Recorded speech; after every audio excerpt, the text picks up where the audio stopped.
उन्नत किस्म के गन्ने को वरीयता देते हैं, लेकिन उन्नत किस्म के यही गुण उनके लिए समस्याएं भी खड़ी करता है। किसान को चिंता है कि इसकी फसल जो तैयार हो रही है, जिसमें लागत भी ज्यादा लग रही है, उसमें बीमारी का खतरा, उससे किसान चिंतित है। दूसरा इस बात से चिंतित है कि गांवों में जंगली जानवर है, जो इस गन्ने का रस जो मीठा है और जल्दी तैयार हो रहा है, तो जंगली जानवर जो नुकसान करता है इस गन्ने में करता है। अगर सरकार ये तय कर दे, सुनिश्चित कर दे कि चीनी मिल अक्टूबर माह में चलेगी, तो किसान का और रुझान बढ़ेगा, क्योंकि किसान को अब ये भरोसा है, जैसे चीनी मिले किसान के गन्ने का बकाया भुगतान नहीं कर रही, और बकाया भुगतान को लेकर किसान परेशान है, धरने प्रदर्शन कर रहा, न्यायालय की शरण में जा रहा, सरकार दिला नहीं पा रही उसका।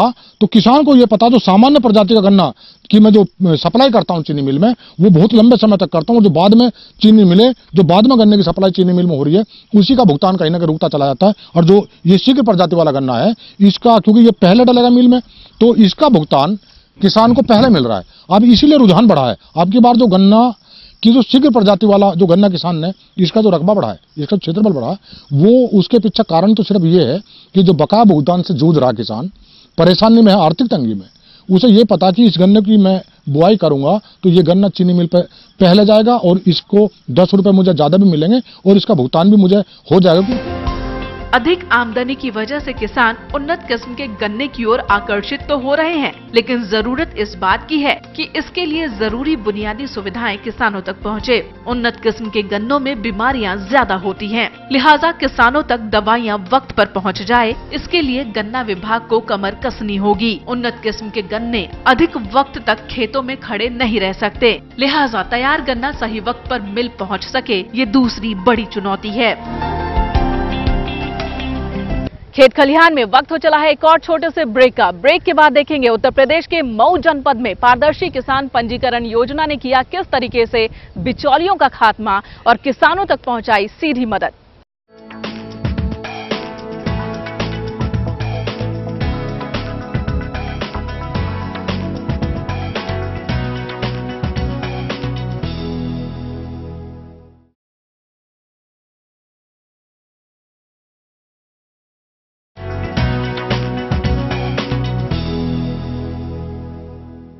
ब्रेक के बाद खेत खलिहान में आपका फिर से स्वागत है। उत्तर प्रदेश में कृषि विभाग की ओर से किसानों को कृषि यंत्र, बीज, कीटनाशक दवाओं समेत अलग अलग योजनाओं के मद में अनुदान दिया जाता है, लेकिन सरकारी अनुदान की ये राशि अब तक किसानों तक नहीं पहुंच पाती थी और इसी फर्जीवाड़े पर नकेल कसने के लिए विभाग की ओर से इस खरीफ की फसल से पारदर्शी किसान पंजीकरण योजना की शुरुआत की गई है।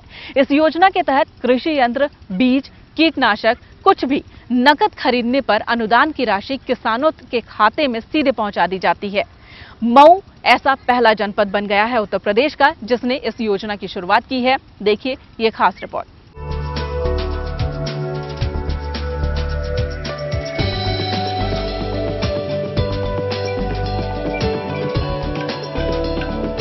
मऊनाथ भंजन में बीज सहित अन्य कृषि योजनाओं में मिलने वाले अनुदान के लिए पंजीकरण आवश्यक कर दिया गया है। इस वर्ष रबी के मौसम में कृषि विभाग ने 55,000 किसानों को सब्सिडी योजना में पंजीकृत करने का लक्ष्य रखा। इस योजना में केंद्र और राज्य सरकार दोनों की तरफ से किसानों को मिलने वाली सब्सिडी शामिल है। इसका मकसद किसानों को अच्छे बीज और आधुनिक कृषि यंत्र इस्तेमाल करने के लिए प्रोत्साहित करना है। इससे कम दामों में किसानों को अच्छी किस्म का बीज मिल सकेगा। किसान को खरीफ, रबी और जायद यानी मौसम की मुख्य फसल पर अनुदान सीधे उनके खाते में डायरेक्ट बेनिफिट ट्रांसफर डीबीटी के जरिए जमा किया जाता है। इस योजना के तहत मऊ में इस साल 55,000 किसानों के पंजीकरण का लक्ष्य रखा गया है, जिसमें अब तक 45,000 किसानों ने पंजीकरण करा लिया है। जिले में मौजूद तकरीबन 90% किसान अब इस योजना से सीधे जुड़ चुके हैं। जनपद के किसानों का कहना है कि इस योजना से किसानों को फायदा मिलेगा। हर फसल के बीज पर सब्सिडी मिल रही है जो सीधे खाते में जाएगी। इस योजना में चोरी नहीं हो पाएगी। अनुदान की रकम भी पर्याप्त है, जिससे किसानों को फसल खराब होने की सूरत में नुकसान कम से कम होगा। सब्सिडी योजना की वजह से किसान दोबारा महंगा बीज खरीदने से परहेज नहीं करेंगे। हर बीज पर सब्सिडी मिल रही है जो कि हमारे खाते में सीधे जाएगा। इसमें ना कोई चोरी ना घोटाला हो सकता है। सरकार द्वारा ये अच्छा अनुदान है जो किसानों को अधिक लाभ प्राप्त होगा। सूखे में जो धान फसल गेहूं नहीं हो पा रहे हैं, इससे सब्सिडी जो हमारे खाते में आएंगे, इससे हम आगे फिर बीज खरीद सकते हैं, बो सकते हैं, अच्छे परवरिश कर सकते हैं, इससे फायदा है। अनुदान राशि सीधे खाते में जा रही है। इससे बिचौलियों की भूमिका कम हो गई है। पहले किसानों को पता ही नहीं चल पाता था कि सब्सिडी मिल रही है या नहीं। इस तरह जो भी बीज खरीदेंगे उसके तुरंत बाद पता चल जाएगा कि सरकार द्वारा कितना अनुदान मिला है। अनुदान से जो है जनता को पूरा फायदा है। सरकार की जो भी अनुदान राशि है सीधे उनके खाते में आ रही है। इससे जनता और किसान को जो भी है सबको ये सबसे बड़ा फायदा है कि बीच वाले से हमको कोई मालूम नहीं होता था कि कौन सा सब्सिडी हमको मिल रही है, कौन सी नहीं मिल रही है। इस तरह जो है जो भी हम सामान खरीदेंगे सरकार के द्वारा जो भी छूट मिलेगी वो सीधे हमको मिलेगी, सीधे हमारे खाते में पहुंचेगा। उससे जो हमको बहुत बड़ा फायदा, हमको मालूम भी हो जाएगा कि हमको कितना सरकार से अनुदान मिल रहा है, कितना छूट।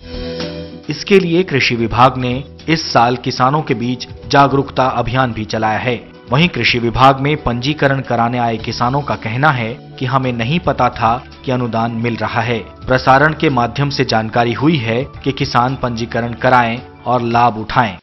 तो नहीं मिला था, हम बाद में पंजीकरण करवाए और गेहूं के सीजन में जो है उसका लाभ मिलेगा। अगल बगल के लोग जो है जो पाए थे सर, तो वो बता रहे थे कि शंकर धाम में हमको जो है एक व्यवस्था हमको मिली है, छूट मिला है। हम हमेशा जो है प्रचार प्रसार मोबाइल के द्वारा चाहे प्रसारण से चलता रहता है कि किसान पंजीकरण कराएंगे, उनको जो भी लाभ है चाहे खाद बीज का हो चाहे कोई भी लाभ हो उनको मिलेगा। कृषि विभाग का कहना है कि फिलहाल किसानों का पंजीकरण कराया जा रहा है। इसके तहत सबसे पहले रबी की फसल के लिए बीज पर अनुदान मिलेगा।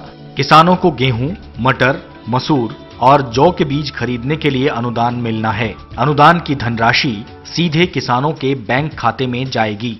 इसके लिए किसानों का जब पंजीकरण हो जाएगा तो एक यूनिक आईडी बनेगी। इस आईडी पर कोई दूसरा लाभ नहीं ले पाएगा। अगर एक किसान को अनुदान मिल गया और वह दोबारा गलत तरीके से अनुदान लेने गया तो विशेष सॉफ्टवेयर इसे रोक देगा।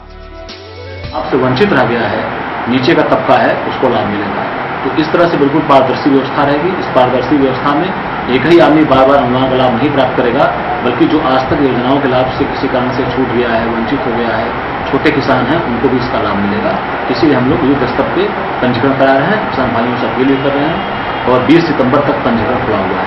उसके नाम पे कोई दूसरा लाभ नहीं ले सकता, उसे लाभ अवश्य मिलेगा। दूसरी साथ साथ व्यवस्था होती है कि एक बार किसी आदमी को अनुदान का लाभ मिल गया, दोबारा फिर वो यदि चीट करने के लिए अनुदान लेने के आता है तो ऑलरेडी हमारा सॉफ्टवेयर उसको डिसअलाउ कर देगा, उसको अनुदान नहीं मिलेगा। बल्कि जो इस लाभ से वंचित रह गया है, नीचे का तबका है, उसको लाभ मिलेगा। तो इस तरह से बिल्कुल पारदर्शी व्यवस्था रहेगी। इस पारदर्शी व्यवस्था में एक ही आदमी बार बार अनुदान का लाभ नहीं प्राप्त करेगा, बल्कि जो आज तक योजनाओं के लाभ से किसी कारण से छूट गया है, वंचित हो गया है, छोटे किसान हैं, उनको भी इसका लाभ मिलेगा। इसीलिए हम लोग युद्ध स्तर पे पंजीकरण करा रहे हैं, किसान भाइयों से अपील कर रहे हैं और 20 सितंबर तक पंजीकरण खुला हुआ है।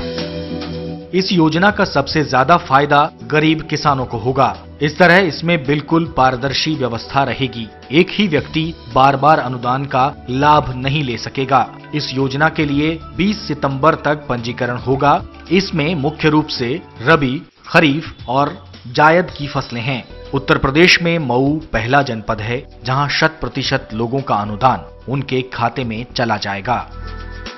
खेत खलिहान में अब डालते हैं नजर खेती किसानी से जुड़ी कुछ और गतिविधियों पर।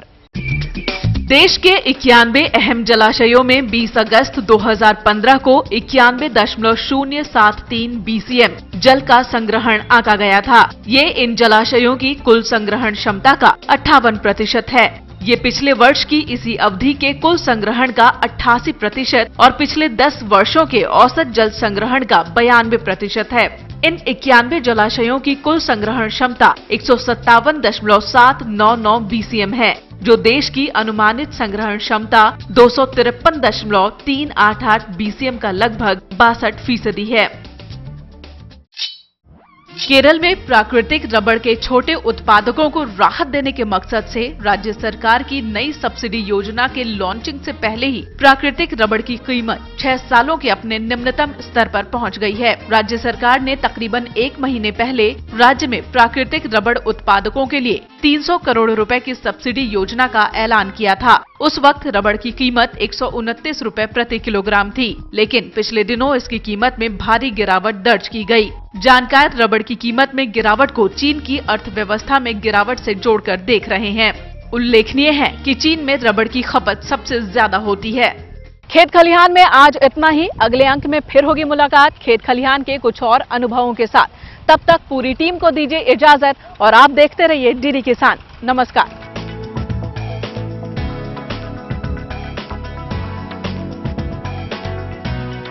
जल जमाव हो जाता है तो मतलब कि धूप भी कड़ी उगने लगती है तो धान गलने लगता है। पानी जब 5 से 6 इंच जब हो जाता है तो उसके बाद जो हम यूरिया का छिड़काव करेंगे।